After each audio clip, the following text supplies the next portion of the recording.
Good morning. I'm Harley Schlanger from the LaRouche Organization with your daily video update for July 7th, 2022. Well, Boris Johnson is gone. The question now is, who's next? Or will the system go with him? Well, we reported yesterday that Johnson's usefulness for the establishment which put him into 10 Downing Street had ended. There was an exodus from his cabinet. There's a collapse of support from his Tory party members. There's a deepening economic and social crisis, and the exposure of his persistent dishonesty led to his downfall. And as a result, he resigned today. But whoever replaces him is unlikely to change his policies, which are dictated from the establishment in the City of London and dictated from behind the scenes by the City of London, by the corporate operators of the Privy Council, and the defense and intelligence establishment. Now, this was made clear by an article that was published yesterday by the Atlantic Council's Ukraine Daily Report editor. Atlantic Council is one of the think tanks of the British establishment to keep the American establishment connected to the British establishment. And he wrote a glowing article of appreciation for Boris Johnson for his role in pushing the Ukraine war. And it includes this quote. The article is titled, "Why Ukraine Loves Boris." And he said that with all his faults, quote, "he has got Ukraine right. Boris Johnson may have lost his magic touch at home, but he can count on a warm welcome in Kiev," unquote. Well, the war with Russia and China is a central concern of the global establishment that put Johnson into office and has now removed him to protect their unipolar world order. But keep in mind the paraphrase of what Lord Palmerston once said, "Britain has no permanent friends, only permanent interests." Boris Johnson's unceremonious exit from power once again demonstrates that principle. Now, there are broader implications, though, to this that we have to address, because underlying the crisis that brought down Johnson is an ongoing economic and financial collapse of the existing transatlantic system. And this is moving ahead at full speed. But we must acknowledge that this is a deliberate policy. It's a Malthusian intention. The goal of this is to reduce the world's population. The deliberate deindustrialization, the cuts in energy and fuel use, the destruction of agriculture and food production. This is an intent. It's done to feed into the desire of this elite establishment to reduce the population. Remember, Prince Philip said repeatedly that he intends to reduce the world population to 1 billion people. What happens to the other 7 billion people? Klaus Schwab of Davos and his top banker operative, Mark Carney, have both identified the desire for progress and the yearning for a better life as the enemy of the system, as the enemy of mankind.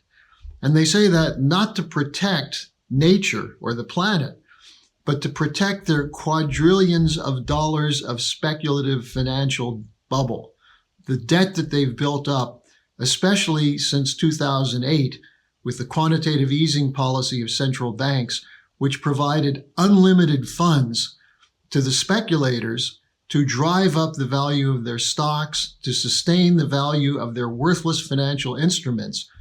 But the price for that is the destruction of national sovereignty, the collapse of living standards, and the move toward a top-down global order controlled by and for the private banks run by the central banks. That's the intent.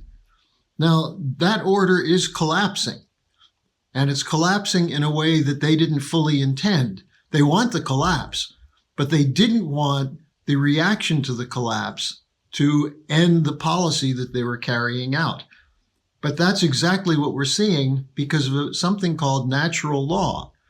When you destroy the capability of the human population to reproduce itself at a growing number of people at a higher standard of living, when you destroy that, you end up with an entropic implosion. And the victims of that implosion are going to respond. And we're seeing that happen right now. Russia and China are leading that response. The Russians were unwilling to submit to this order. That doesn't mean they don't try to negotiate. They didn't talk about their partners. They did engage in all kinds of discussions, but they have certain bottom line interests to defend, namely their national sovereign right to economic development. The same is true of China. And people who have objections to this aspect of Russian or China policy ought to realize that deep down, those two nations are fighting for what most of us believe in, that a nation must defend the sovereign rights of its people. And that's what Putin is doing, and that's what Xi Jinping is doing. And that's why they're targeted by the Davos elite, by the transatlantic military forces of NATO, by the presidencies and prime ministerships of the nations of the transatlantic world, because they refuse to submit to this global post-Cold War order that Boris Johnson served so faithfully. Now, it's not only Russia and China rejecting this.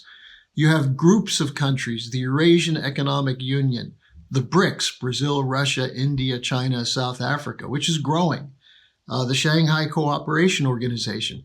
These are development groupings that are committed to advancing the cause of their people through investment in future technologies and science and progress, and using that to increase the energy flux density of their systems so they can sustain and advance the living standards of growing populations. That's what we used to do in the West, and that's what we've given up under the onslaught of green ideology, neoliberal economics, and neocon war policy. But the global South is not accepting that. They're moving toward new institutions, new financial and trade organizations, which will fund development and cooperation.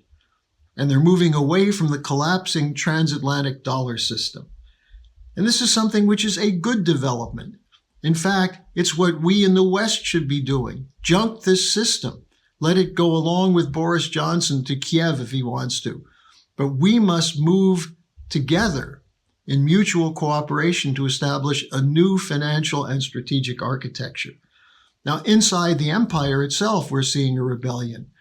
The Dutch farmers, now tens of thousands of them, are marching.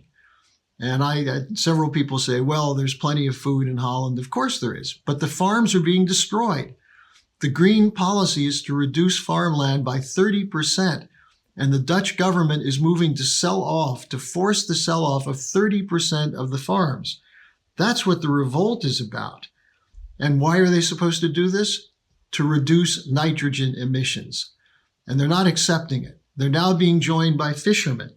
We see Italian taxi drivers on strike. British rail workers were on strike last week.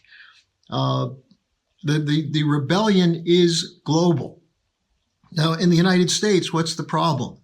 There's plenty of anger, plenty of frustration, fear of the effects of inflation and the potential for job losses. But there's a diversion from the real problem.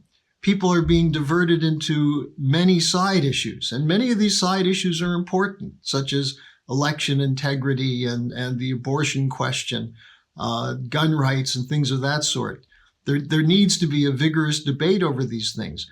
But while people are caught up in these as single issues, the United States is engaging in a war of destruction against Russia, preparing for a war against China, and is committed to austerity against the people of the United States while they're squabbling over these other issues, including identity issues. And that's how they're diverted from taking on the neoliberal policies of London and Wall Street and the war policies of the military-industrial complex, including that of NATO. And that's the importance of what the Schiller Institute is doing. We're focused on a mobilization to get a new Bretton Woods system, which will end the tyranny of the role of the central banks and the private banks in determining economic policy based on what's good for their speculative system and not what's good for the general welfare. I urge you to join us, read our petition to call for this new Bretton Woods conference, and organize everyone you know for it. The fall of Boris Johnson just shows that there's going to be more dominoes to come. But that doesn't mean the system is finished. The intent is to keep the system alive with another placeholder. Our intention is to put the system down and go back to the American system of physical economy. Thanks for joining me. I'll be back tomorrow.